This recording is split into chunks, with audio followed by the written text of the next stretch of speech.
2016년 12월 대한항공 기내에서 난동 사건이 발생했습니다. 당시 기사에 따르면 기내 난동을 부린 피의자는 다른 승객과 승무원에게 폭행과 폭언을 지속했다고 하는데요.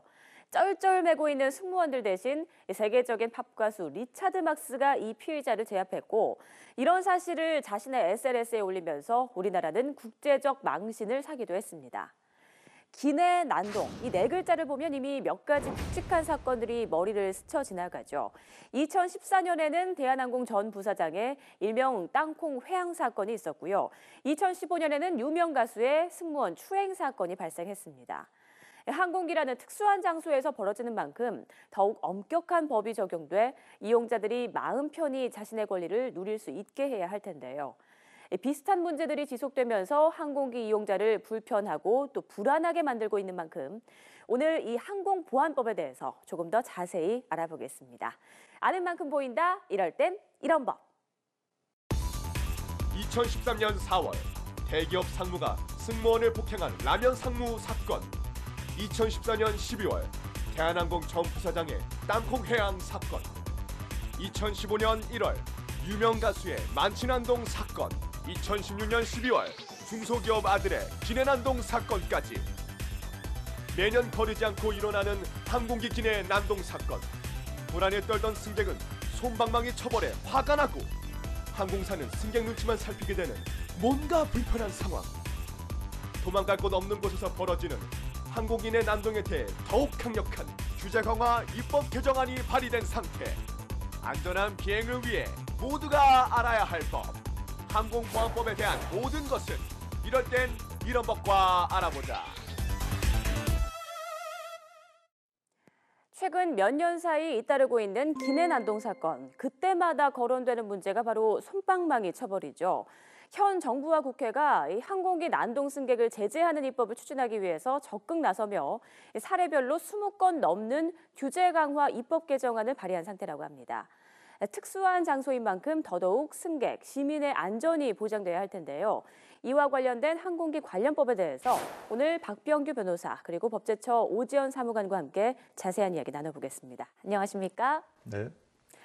자, 오늘 항공기 관련법에 대해서 이야기를 나눠볼 텐데요. 두 분은 이런 항공기 이용하면서 난동을 부리는 승객이나 뭐 이런 경험 하신 적 있으신가요?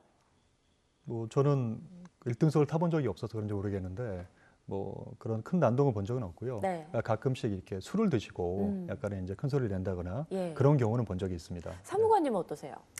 저는 옆에서 이제 코를 시끄럽게 굴었던 경험은 있는데 난동은 네, 난동 수준의 난동 코골이었나요? 수준에 제가 느끼기에는 그랬는데 그런 경험은 재미있는 경험이네요. 주관적 난동으로 봐야 되겠네요. 네. 아, 저 같은 경우는요. 이제는 혼자 여행을 할 때 유럽 쪽 공항 그 항공기였던 것 같아요. 그런데 외국인 커플이 좀 과도하게 애정 행각을 하는 걸 보고 제가 좀 불쾌한 적이 있었거든요.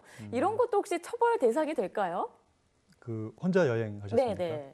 그 외국 커플의 남자분이 되게 미남이셨던가요? 미남 미녀였습니다. 네, 그렇습니다. 처벌해야겠네요. 네. 그러니까 일반법으로 이제 항공기가 아닌 곳에서 이렇게 예를 들어서 성기를 드러내놓거나 그 정도의 수위는 처벌이 가능하지만 항공기는 좀 엄격한 게 있습니다. 네. 그래서 항공보안법 23조를 보면 그 성적 수치심을 일으키는 행위는 처벌하게 되어 있습니다. 네. 물론 기준이 애매할 수 있지만 과도한 애정 행각은 일반 국내에 있는 경우와 다르게 처벌 가능성이 있습니다. 그렇군요. 그렇다면 이제 신혼부부라든지 그럴 경우에 굉장히 이제 뜨거울 수가 있는데 그런 경우에도 좀 자제를 하시고 많은 분들 근데 이런 경우를 만약에 제가 봤을 때 승무원한테 얘기를 하면 되는 건가요? 네, 승무원한테 얘기하면 됩니다. 아, 네. 그렇군요. 자, 그러면 이 항공기 내에서 뭐 폭행, 폭언, 흡연과 같이 불법 행위가 발생이 됐을 때 어떤 법에 적용되는지 좀 짚고 넘어가야 할 것 같은데요. 사무관님 좀 설명을 해주시죠. 예, 앞서 말씀하신 바와 같은 이러한 이제 불법 행위가 공항시설이나 항공기 내에서 발생한 경우에는 항공보안법이라는 법이 적용이 됩니다. 네. 이제 항공보안법 제23조에서는 항공기와 승객의 안전한 운행을 위해서 이제 승객들이 지켜야 할 금지 행위가 몇 가지 규정되어 있는데요. 이제 구체적으로는 폭언이나 고성 방가 등 소란 행위, 그리고 흡연, 음주나 약물 복용 등을 하고 이제 다른 사람에게 위해 행위를 하는 행위, 그리고 항공법을 위반해서 전자기기를 사용하는 행위, 그리고 기장의 승낙 없이 조종실 출입을 기도하는 행위, 기장의 업무를 방해하는 행위, 폭력이나 협박 등의 행위가 있습니다. 그리고 항공기가 운항 중에 이러한 이제 금지 행위를 하게 되면 몇 가지 처벌 규정들이 또 규정이 되어 있는데요. 네. 또 구체적으로는 폭언 등 소란 행위, 그리고 음주나 약물 복용 후 위해 행위를 하는 경우에는 1천만 원 이하의 벌금에 처하게 되고, 흡연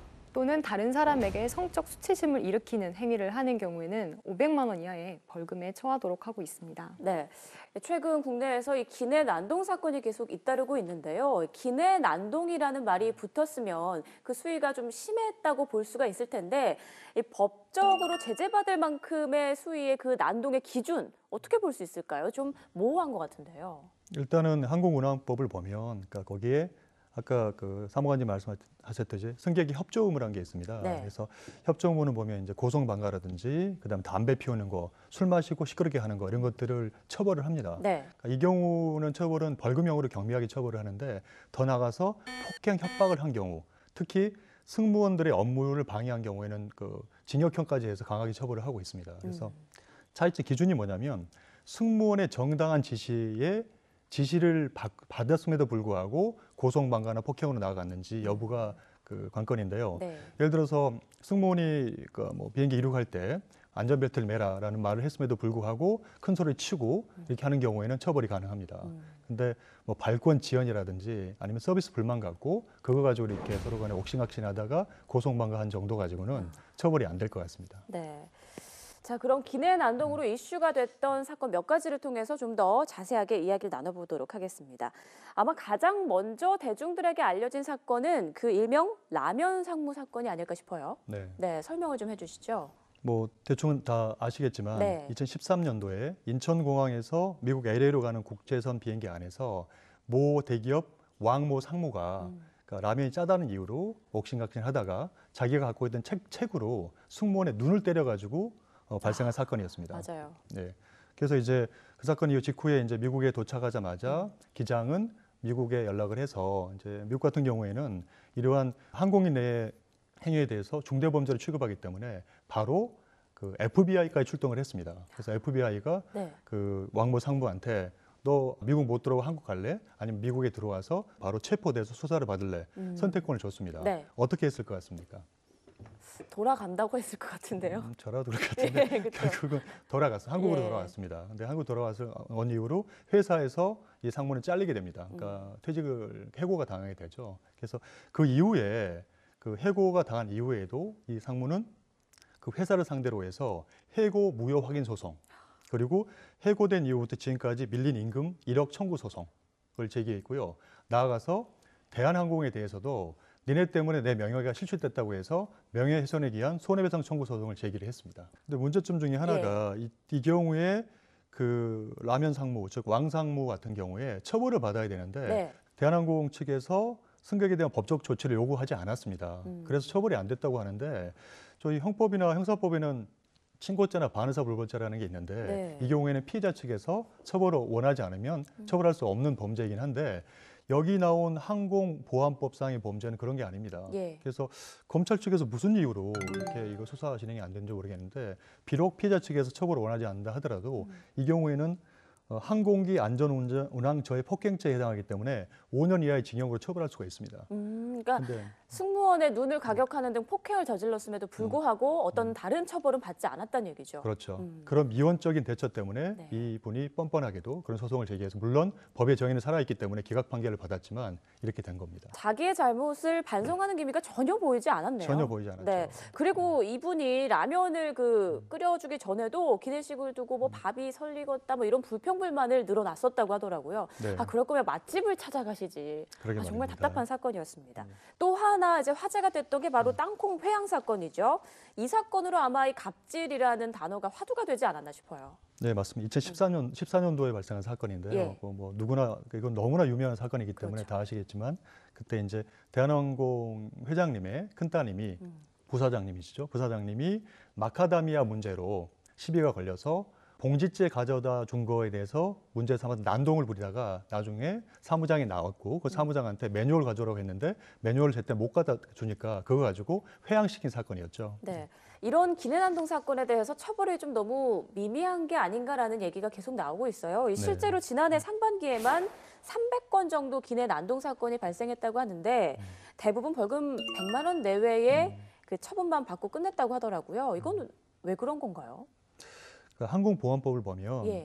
기본적으로 이제 고성방가, 소란 행위, 흡연, 술 마시고 다른 사람을 불편하게 하는 행위들을 처벌을 합니다. 근데 이런 경우에는 다 그 벌칙 조항에서 벌금으로 처벌하고 일부 폭행 협박으로 간다거나 그 승무원의 직무집행을 방해하는 경우에 한해서 그 경우에 대해서는 그 좀 강한 징역형으로 처벌하게 되어 있거든요. 근데 네. 대부분의 경우에 항공사 입장에서 사건이 커지는 걸 별로 좋아하지 않는 것 같아요. 그래서 그런 쪽으로 진행이 되다 보니까 이런 경미한 벌금형 쪽으로 가는 게 일반적인 추세인 것 같습니다. 네, 이런 항공사 측에서는 그 본인 회사의 이미지까지 생각을 해서 아무래도 좀 이런 거를 미연에 그냥 덮고 넘어가려고 하는 그런 움직임이 많다는 얘기죠. 네, 그렇지만 예. 뭐 외국 같은 경우에는 기내 범죄는 중대 범죄이기 때문에 엄벌에 처하는 게 맞고요. 항공사는 당연히 서비스를 하는 입장도 있지만 비행기가 출발해서 도착할 때까지는 특수 권력 관계에 있는 부분이 있기 때문에 그 부분에 대해서는 엄격하게 처벌을 해야 된다고 생각합니다. 그렇죠. 네. 이게 기내 문제는 안전과 직결되어 있는 만큼 네. 더욱더 처벌이 강화돼야 될 것 같다는 생각은 분명한 것 같습니다. 자, 그런데요, 또 하나 계속 문제가 나오고 있는 게 그 기내에서 뭐 승무원들이나 그 직원들의 대처가 좀 미흡한 게 아니라는 얘기도 있었거든요. 네. 자, 그 실제로 매뉴얼이 있는 건지, 매뉴얼이 있다면 제대로 지켜지지 않고 있는 건지 궁금한데 어떻습니까? 그 대처 미흡에 대해서 이번에 기내 난동 사건도 사실 예. 리처드 막스의 SNS 통해서 그렇죠. 그분의 메시지 그 내용을 보면 그 항공사 측의 대처가 너무 미흡했다라는 내용이 있지 않습니까? 네. 그래서 보면 항공사마다 매뉴얼이 있다고 합니다. 근데 세부적인 내용은 공개하지 않지만 대충의 공통적인 내용을 보면 첫 번째가 다른 승객 등에 피해를 줄 수 있을 만큼의 폭언 등은 기내 불법 행위로 판단한 이후에 네. 두 번째, 승무원은 기장에게 해당 사항을 알리고 세 번째, 승객에게 해당 행위에 대한 경고를 하고 네 번째, 이후에도 상황이 진정되지 않으면 경고장을 발부한다고 합니다. 예. 그리고 마지막으로 테이저건이나 포승줄 등 물리적 제압을 하도록 되어 있다고 일반적인 매뉴얼이 있긴 한데요. 네. 사실은 이거를 제대로 실행하려고 그러면 특히 마지막 부분에서 테이저건이나 포승줄, 여자 승무원이 이걸 할 수 있을까요? 아, 그렇죠. 막상 하려고 하면 평소에 많은 훈련을 해야 될 것 같은데 아직 항공사 측은 서비스적인 면만 부각시키기 때문에 이 부분이 굉장히 미비한 것 같습니다. 네, 승무원들로서는 참 여러 가지 힘든 부분이 많겠네요. 네. 예. 자, 오늘 이렇게 항공보안법에 대해서 알아보고 있는데 기내에서 난동을 부릴 때요. 아까 그 체포를 하게 될 경우 그 권한은 누구에게 있는 건가요? 원칙 체포권은 기장에게 있고요. 예. 기장이 있기 때문에 기장이 위임한 승무원의 경우에는 체포권이 있습니다. 결과적으로 사안이 이렇게 발생하면 모든 승무원이 체포권이 있다고 보아도 무방할 것 같습니다. 네, 아까 말씀하신 대로 이제 승무원이 우리에게 제공하는 서비스 중에는 승객들의 안전도 포함되어 있다 이렇게 볼 수 있겠네요. 그렇죠. 네. 네. 자, 이럴 때는 좀 법의 그물망이 조금 더 촘촘해졌으면 하는 아쉬움이 좀 드는데 기내 난동 사건이 갈수록 좀 이슈화되고 있는 상황입니다. 이번 사건 이후에 법적으로 좀 강화된 부분이 있을까 싶은데 어떻습니까, 사무관님? 아, 예, 일단 이제 법률 개정안 같은 경우는 이제 국회에 지금 심사 중인 상황이고요. 예. 그 대신에 이제 어떤 내부적으로 일정한 효력이 있는 지침이 개정된 상황입니다. 그래서 구체적으로 이제 항공운송사업자의 항공기내 보안요원 운영 지침이라는 이 국토교통부 훈령이 지금 지난 1월 31일 행정예고를 하였습니다. 네. 그 강화된 주요 내용을 먼저 살펴보면 첫째로는 기내 난동 행위에 따른 무기 사용 절차 등 대응 기준을 마련하기 위해서 불법 행위의 위협 수준을 이제 단계별로 구분을 하였습니다. 네. 그리고 이제 그 다음으로 두 번째로는 항공사에게 무기 사용 절차 등 대응 기준을 수립하고 이를 시행하도록 일정 부분 의무화하였습니다. 그리고 세 번째로는 항공기내 보안 요원이 원래도 정기적으로 이수해야 하는 실습 훈련이 있는데 그 실습 훈련 시간을 좀 강화하는 방향으로 이제 개정을 하였습니다. 그리고 네 번째는 아까 변호사님도 말씀하셨지만 그 효과적인 제압을 위해서 그 수감 및 포승줄 등 실질적으로 신체를 포박할 수 있는 장비의 사용 근거가 구체적으로 마련이 되었습니다. 예. 그리고 마지막으로 폭행 등 중대한 불법 행위가 발생한 경우에는 즉시 제한 및 구금 조치를 하도록 하여서 불법 행위에 대한 대응 수준을 좀 강화하려고 노력하고 있습니다. 네, 소잃고 외양간 고치기다라는 비판이 그렇죠. 있기는 하지만 네. 이제라도 이런 지침이 좀 잘 마련이 돼서 제대로 시행이 됐으면 좋겠네요. 네. 자, 그리고 이번에는 조금 다른 이야기일 수 있는데요. 사실 기내 난동 사건 알려지게 되는 리차드 막스라는 세계적인 팝 가수가 한 몫을 톡톡히 했어요. 자신의 SNS에다가 국내 항공사의 태도를 적나라하게 비판을 했었는데 이런 경우에요. 외국은 국내와 비교했을 때 처벌이 좀 많이 다른가요? 어떻습니까? 네. 많이 다릅니다. 그러니까 그의 SNS를 보더라도 그러니까 항공사 직원들이 너무 미흡했다. 취지는 뭐냐면 그러니까 그렇게 난동을 부림에도 불구하고 친절한 태도로 일관을 했고요. 옆에 승객들이 굉장히 불편했어요. 나중에는 사실상 승객들이 제압을 해서 이 사건을 갖다가 체포하게 되고 이렇게 된 거거든요. 네. 그래서 미국 같은 경우에 보면은 승무원의 업무 수행을 방해하는 폭행 협박에 대해서는 최대 20년의 징역형에 처하게 돼 있고요. 혹시 무기를 사용한다 그러면 그 형량 제한이 없습니다. 그리고 설사 단순 업무 방해의 경우에도 25만 달러, 즉 3억 원의 벌금을 부과하도록 되어 있습니다. 그래서 우리하고 굉장히 다른 거고요.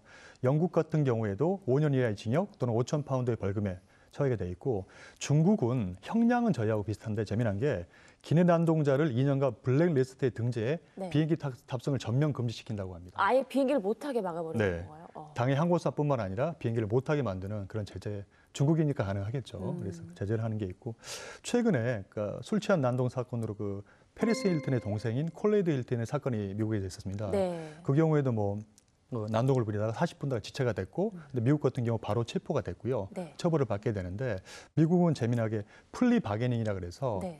비록 이제 그러니까 재판 받기 전 단계에 수사 편의를 위해서 피의자가 그 범죄 사실을 다 제법 인정을 하게 되면 이렇게 형을 약하게 해주는 게 있거든요. 그거에 의한다 하더라도 6개월 이하의 징역 또는 상당한 많은 금액의 벌금을 아마 부과받을 수 있다고 합니다. 그러니까 확실히 우리나라보다는 처벌 수위가 좀 높다는 말씀이시죠? 수위도 높고 일단은 네. 입건만 되면 전부 다 처벌하게 돼 있죠. 네. 자, 그런데요. 이번 사건에서도 그렇고 기내 난동 승객을 본 그 승무원들이 트라우마에 시달리는 경우가 굉장히 많다고 해요. 네. 자, 그렇다면 이런 승무원과 또 기내에 탄 승객들은 이 피해자에게 이런 정신적 피해 보상 같은 걸 좀 요구할 수 있는지도 궁금하네요. 네.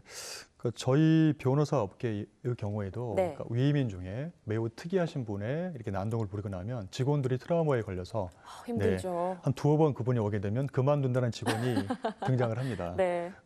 충분히 이해할 수 있고요. 이 사안 같은 경우에는 그 승무원이 기내 난동자한테 2,200만 원의 손해배상 청구 소송을 지금 제기하고 있고요. 더 나간다면 승무원뿐만 리차드 막스 옆에 있던 분들도 손해배상 청구 소송 가능할 것 같고요. 나아가서 승객들은 만약에 그 대한항공이 이 기내 난동 제약 과정에서 너무나 대기업답지 않은 모습을 보이고 제약 과정이 미비했다면 이거에 기해서 대한항공을 상대로 해서 손해배상 청구 소송을 제기할 수도 있다고 봅니다. 네. 자, 마지막 질문으로요. 변호사님께서 생각하시기에 승객 입장에서 꼭 지켜야 할 에티켓이 있다면 어떤 게 있을까요? 결국 그 기내 난동은 그러니까 음주가 원인이 되고요. 또 예. 하나는 갑질 행포 같습니다. 그러니까 음주에 대해서 얼마 전까지는 한국 문화가 그러니까 관대한 게 있었죠. 그러니까 네. 그렇지만 음주가 문제가 아니라 음주 행위라는 그 사람이 잘못이기 때문에 음주 때문에 관대하게 처벌하는 건 옳지 않다고 생각하고요. 최근에서 형사법원의 태도도 음주로 감경해주고 이런 건 없습니다. 오히려 가중될 수 있습니다. 그래서 일반적으로 음주를 삼가하시는 게 맞을 것 같고요. 그다음 갑질 행포 이거는 옳지 않죠. 그러니까 소위 말하는 또 발음이 나빠서 노블리스 오블리제 80년대라 그런 입각에서 이렇게 사회적 지도층들이 오히려 더 겸손하고 그런 모습, 그런 의무감, 그러니까 아무래도 한국 교육의 문제까지 들먹여야 될 것 같긴 한데 그런 게 필요할 것 같습니다. 네, 사실 기내에 이제 타다 보면은 이렇게 평소 술을 안 마시던 분들도 이게 공짜라고 생각해서 한 잔 마실 걸 2잔 마시고 더 드시는 분들이 있거든요. 변호사님은 어떠신가요? 저도 조금 마시는 편입니다. 네, 주의하시기 바랍니다. 알겠습니다. 네, 그런 네. 태도부터 좀 네. 고쳐야 될 것 같다라는 생각이 드네요. 자, 승무원 폭행 사건 현장에 있었던 승무원이 겪었을 당혹감과 수치심이 얼마나 컸을지 안타깝다. 승무원의 업무를 방해하는 행위를 처벌할 수 있는 법률 조항도 이 기회를 통해서 마련될 것이다. 네, 지금 한 말은요, 이른바 라면 상무 사태 때 땅콩 사건의 장본인이죠. 조현아 부사장이 올렸던 글의 내용입니다. 법의 강력한 처벌도 당연히 수반돼야겠죠. 하지만 이런 말을 하고 1년 뒤에 땅콩 회항을 한 것을 보면 무엇보다도 바른 시민의식이 필요하다는 생각이 드네요. 그리고 승무원은 하늘 위의 경찰이라는 사실 잊지 않으셨으면 좋겠습니다.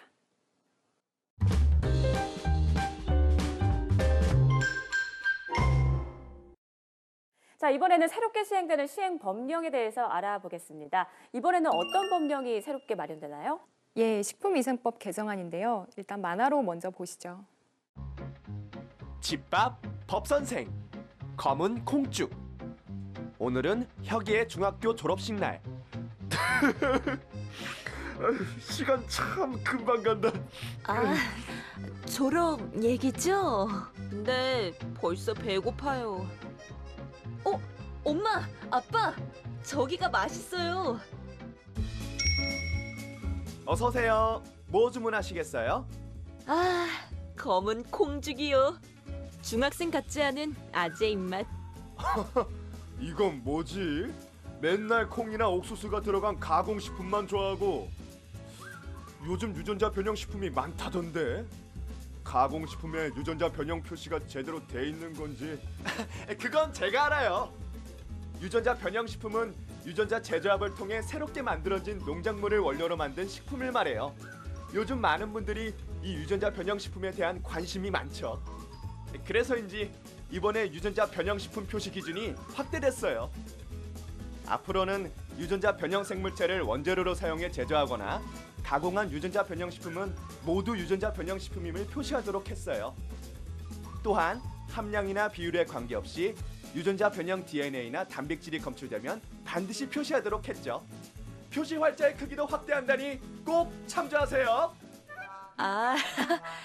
저 근데 식사는 언제? 설명하다 까먹었었다. 전 아니거든요.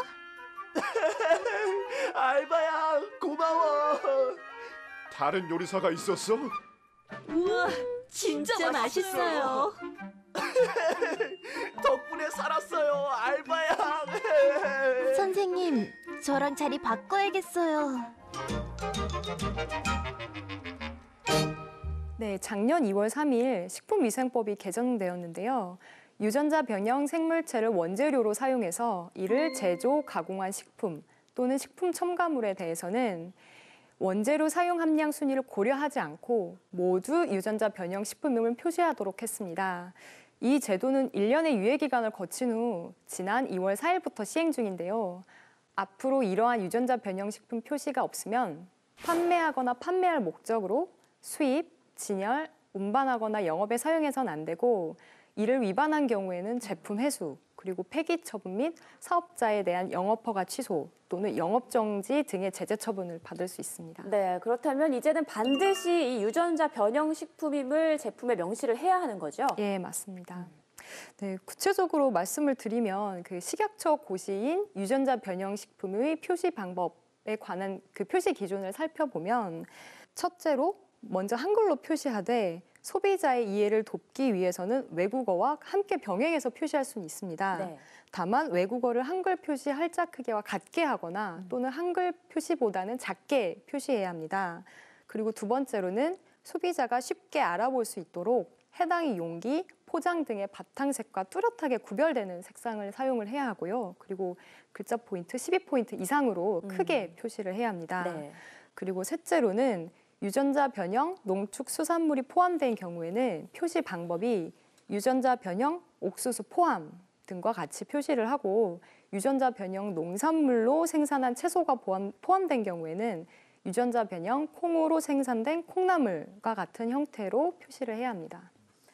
네, 유전자 변형 식품은요, 농산물 등에 대해서 인공적으로 이 세포를 조작해서 수량 증대 및 품질을 향상시킨 식품으로 정리를 해볼 수 있는데요.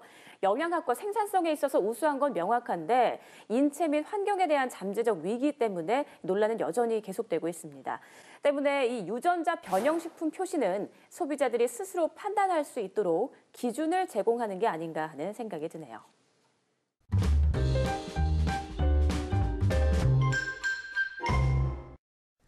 오늘은 항공안전법에 대해서 자세히 알아봤는데요. 최근 기내난동으로 무리를 빚은 임 씨는 작년 9월에도 비행기 의자를 파손한 전력이 있다고 합니다.